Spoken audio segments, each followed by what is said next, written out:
dove il legno ancora vive. A Onara, dove andiamo a conoscere l'azienda Celenit SpA, specializzata nella produzione di pannelli in legno cemento. Sì, questa azienda nasce nel 1963, dove il fondatore di questa azienda ha rilevato un piccolo impianto molto tradizionale per la lavorazione dei pannelli di legno cemento. Questa azienda poi nel corso degli anni si è innovata profondamente, quindi sono stati fatti diversi investimenti per arrivare fino ai nostri giorni, dove oggi i pannelli di lana di legno e cemento vengono prodotti da un moderno impianto. Il prodotto principale di questa azienda è il legno che viene legato con il cemento Portland. Le caratteristiche di questi pannelli.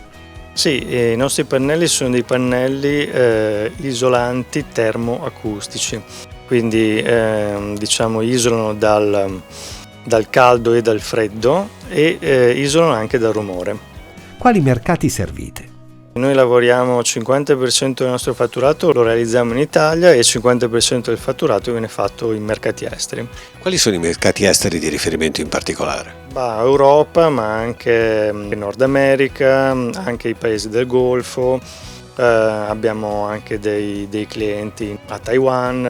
I nostri pannelli sono dei buonissimi isolanti acustici e anche termici. E rispetto ad altri prodotti isolanti sono anche ecobiocompatibili, cioè sono fatti con ad esempio il legno che è sostenibile, cioè proviene da foreste che tagliano il legno e poi lo ripiantano.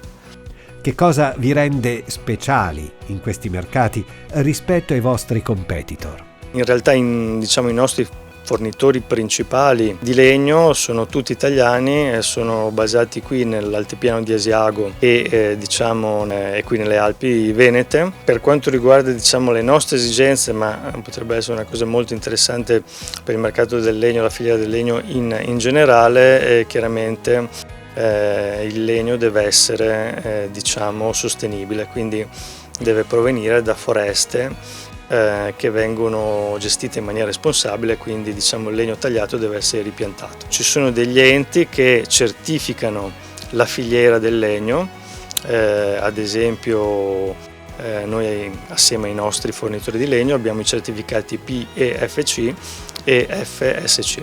Secondo lei che cosa si potrebbe fare per dare ulteriore spinta e sviluppo al settore legno? Ci sono delle attività da fare di promozione per spiegare appunto le qualità, le proprietà del legno, gli importanti benefici di comfort che il legno può offrire per quanto riguarda il nostro mercato, che è il mercato delle abitazioni e anche dell'isolamento acustico, quindi non solo delle abitazioni civili ma anche degli edifici pubblici, e anche la sicurezza, perché molto molto importante è produrre e costruire con dei materiali che siano innocui dal punto di vista della salute per le persone che vivono all'interno degli edifici.